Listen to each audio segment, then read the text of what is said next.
You're welcome back to Arise Global Business Report. The Nigerian government has ordered the suspension of Turkish Airlines operations due to repeated cases of poor passenger treatment. Now, the government gave the directive through the Nigeria Civil Aviation Authority, ordering the airline to suspend its operations until it is ready to operate with the right size of aircraft that can transport all passengers with the baggage at the same time. If no remedial action is carried out by the airline, the suspension will take effect 16th of December. Joining me in the studio to tell us more about this is our correspondent this day, aviation correspondent rather, Chinedu Ezeh. Chinedu, it's good to have you, and good morning. Yeah, thanks. Good morning. All right, so what more are we learning from this suspension of Turkish Airlines? Let's go back to last year, or December 2017 to early 2018.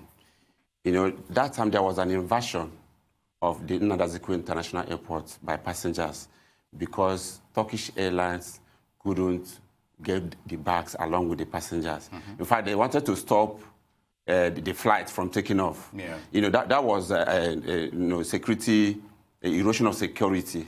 You know, so the head of security at the airport was suspended, and I think the airport manager, 2 people were suspended because of that action. All right. And I was expecting that Turkish Airlines should have learned a lesson from what happened, you know, but they have continued the same way till now.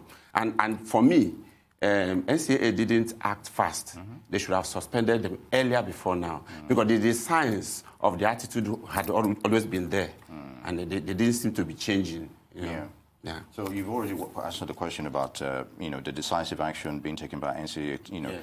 But have they also taken these scenarios like this in the past? Have they taken such decisions as well? They have. I know that NCAA have been talking with them, and yet there wasn't any apparent change on their own side. Yes. So and this thing that happened, it's a lesson, for other airlines. But for me, I always feel that NCAA and the federal government, they seem to be very lenient. They seem to pamper foreign airlines. They are more brutal, kind of, when they're dealing with domestic carriers. They seem to pamper foreign airlines. And this is, in September alone, there were about 4,106 luggage, missing luggage or delayed luggage, largely by foreign airlines. And if you look at the equipment, that's the aircraft that operates to Nigeria. Passengers complain that in other routes, from their hub, especially in Europe, the United States, they operate better aircraft, but in Nigeria. And each foreign airline makes huge profits operating to Lagos. That's profit per flight, not the number of flights, profit per flight. All the foreign airlines make the highest profit because their fares are arbitrary. They fix it at their own whims because there's no local competition. Nigerian carriers are not effectively competing on international routes. Very good, Chinedu, but it's a protracted problem. So what are the solutions? The solution is that this action they have taken, for me, they should have taken it earlier, and they have to stamp their foot firmly on it so that others will also learn. So what are the implications for other foreign airlines operating? You've also they will learn, but you're sending a strong signal here. Yeah, they have to extend such strict reaction to them too. So is this... Whenever they fail to abide by the rules. Okay, is this also the same scenario in other climes as well, in terms of disciplinary members when it comes to situations such as this? Yes, but for me, they acted... they didn't act fast, but it's okay that they acted. Yes. Okay, so looking back, have we had the same scenario on suspension play out before, and why? Not just on luggages and baggages, but there are other scenarios as well. I don't think there has been any recently, except during the Abacha regime when there was this, disagreement with British Airways. There was an attempt, when NCAA, the former Director General of NCAA, wanted to, check the airfares, British Airways and Virgin Atlantic fixed on the Nigerian route.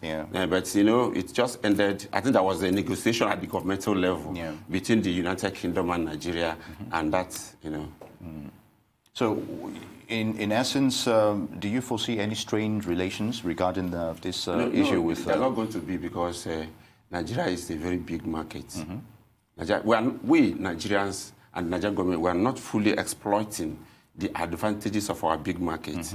As I said earlier, we tend to pamper this one. They take advantage of us. All right. So to a large extent, where do you see all of this going in terms of compliance? You know, there are laid out rules. Are they even aware of those rules? I'm talking about the key players, the foreign players. Well, the solution is this. Bring bigger aircraft. Okay. You lift your passengers along with their luggage. It's a very simple something. I know that at the discretion of the pilot, the captain of a flight, if the luggage is too heavy, he can suspend. It can reduce the number of luggage, but it's one-off situation things, not like every time it should be a sing-song. Yeah, one would have thought by the time, you know, these things are, you know, everything is always about measurement when it comes to aircraft, you know, and this shouldn't actually be a big deal. Even if some of the luggages couldn't be, you know, put on board, there could be arrange another flight to bring it in. Exactly. So why is that? Turkish Airlines does something like that. They bring a cargo aircraft to bring your luggage. You know, because this is peak time. You know, this Christmas Yuletide. There are a lot of passengers, so as you are bringing in the passengers, because in order to fly safely, you may reduce the weight on the aircraft, but you bring a cargo aircraft to bring the luggage. So to a large extent, do you think Nigerians' interest in terms of security and safety are being protected here, or is of course, and it took so long? No, there's no breach. There's no breach. Yes, there's no security or safety breach. No. So beyond this, what other things should be done, you know, to ensure compliance, you know, on a day-to-day basis? The SA should be proactive. They should preempt, because they guessed this thing could happen. They preempted it, but they didn't take the right action. Okay. You know, but when you say the right action, what should have they? The right action is this thing they took. It was belated to me. Okay. They should have taken it earlier. You know, like in October, or they should have started warning them, because willy-nilly you get this kind of peak season, a lot of passengers and luggage. You know, and Nigerians, they travel with heavy luggage. True. But do you think, to a large extent, a mere suspension is enough deterrent for another would-be offender? It's enough. It's enough, because to actually, they will lose a lot of money. Which, you know, and airlines operate at very low margin profit. Yes. So any suspension in their lucrative route, it affects their finances. Of course, and you've already alluded to the fact that we have a huge market in terms of the flying public, and as it were. So, you know, is it about also, in terms of legislative policies regarding the aviation, where can they also help out in that regard? You know, there's regulation. Yes. And, you know, most regulation is global.